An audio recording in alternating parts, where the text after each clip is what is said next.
నమస్కారం అండి. నేను doctor Harish Kattamudi, robotic joint replacement surgeon and arthroscopy surgeon, Srikara hospitals, Vijayawada.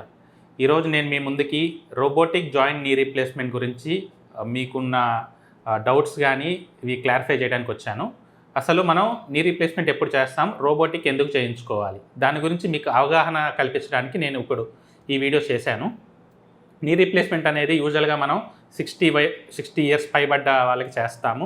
ఎవరైతే ఒక 10 నిమిషాలు నడవలేరు, ఒక 10 నిమిషాలు నొప్పి లేకుండా నుంచోలేరు, ఒక 10 స్టెప్స్ ఎక్కి దిగడం ఇబ్బంది పడుతున్నారు, రోజువారీ యాక్టివిటీస్ ఏవైతే నొప్పి భరించి చేసుకోవాల్సి వస్తుందంటే కనుక డెఫినెట్గా వాళ్ళు నీ రీప్లేస్మెంట్ చేసుకోవాల్సిన స్టేజ్కి వెళ్ళినట్టే. అది వయసుతో సంబంధం లేదు.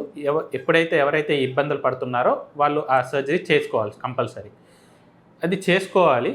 అది రోబోటిక్ నీ రీప్లేస్మెంట్ ఎందుకు చేసుకోవాలి, మామూలు నీ రీప్లేస్మెంట్కి దీనికి తేడా ఏంటి, దీని రోబోటిక్ వల్ల అడ్వాంటేజెస్ ఏంటనేది మీకు ఇప్పుడు ఎక్స్ప్లెయిన్ చేస్తాను.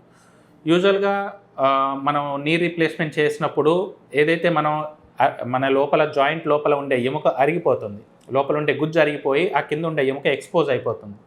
అప్పుడు ఆ ఎముక రాసుకోవడం వల్ల మనకి నొప్పి అనేది వస్తుంది. పడుకున్నప్పుడు కూర్చున్నప్పుడు నొప్పి ఉండదు, నుంచున్నప్పుడు నడిచినప్పుడు ఒకదాని మీద ఒకటి రాసుకోవడం వల్ల మీకు నొప్పి అనేది వస్తుంది. సో ఇప్పుడు ఈ నీ రీప్లేస్మెంట్లో ఏం చేస్తామంటే ఆ అరిగిన గుజ్జుతో పాటు ఏదైతే బోన్ ఉందో దాన్ని కట్ చేసి ఆ 2 ఎముకల మధ్యలో గ్యాప్లో మనం ఈ ఇంప్లాంట్ అనేది మనం ఫిక్స్ చేస్తాం అన్నమాట. సో ఈ బోన్ ఏదైతే అరిగిందో దాన్ని కట్ చేసి దాని ప్లేస్లో ఈ మెటల్ ఇంప్లాంట్ అనేది మనం ఫిక్స్ చేస్తాం. ఇప్పుడు మన రోబోటిక్ వల్ల అడ్వాంటేజ్ ఏంటంటే ఇది ఏదైతే ఎముక మనం కట్ చేస్తామో అది మనం మినిమల్ బోన్ కట్ చేయగలుగుతాం. ఇప్పుడు మన కంటికి 1 mm 2 mm థిక్నెస్ అనేది మన కంటికి కనిపించదు. సో మనం కొన్నిసార్లు ఎముక ఎక్కువ కట్ చేయొచ్చు, తక్కువ కట్ చేయొచ్చు.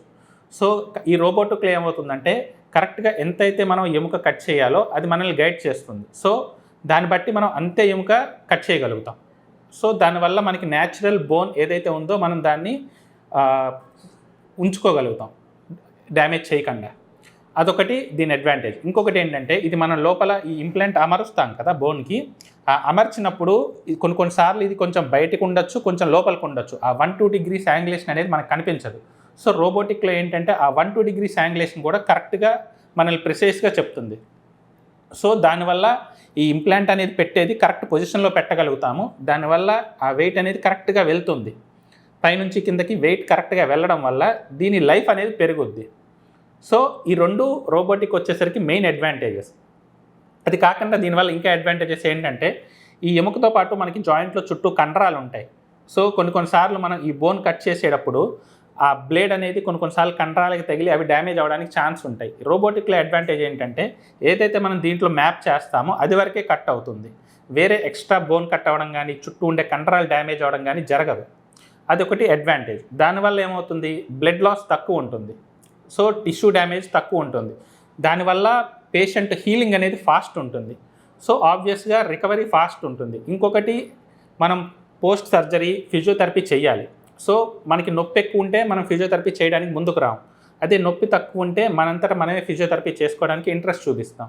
సో రోబోటిక్ వల్ల నొప్పి అనేది చాలా తక్కువ ఉంటుంది. సో దానివల్ల ఫిజియోథెరపీ అనేది మనం ఈజీగా మనం చేసుకోవడానికి వెసులుబాటు ఉంటుంది. సో రికవరీ అనేది ఫాస్ట్గా ఉంటుంది. ఇదంతా ఒక విషియస్ సైకిల్. సో ఒకదానికొకటి ఇంటర్లింక్డ్. సో నొప్పి తక్కువ ఉండడం వల్ల ఫిజియోథెరపీ ఈజీగా చేస్తాం, దానివల్ల రికవరీ ఫాస్ట్ ఉంటుంది. నెల రోజుల్లో చేయాల్సిన పని 2 వారాల్లోనే చేసుకోవచ్చు. సో ఇది రోబోటిక్ వల్ల అడ్వాంటేజ్.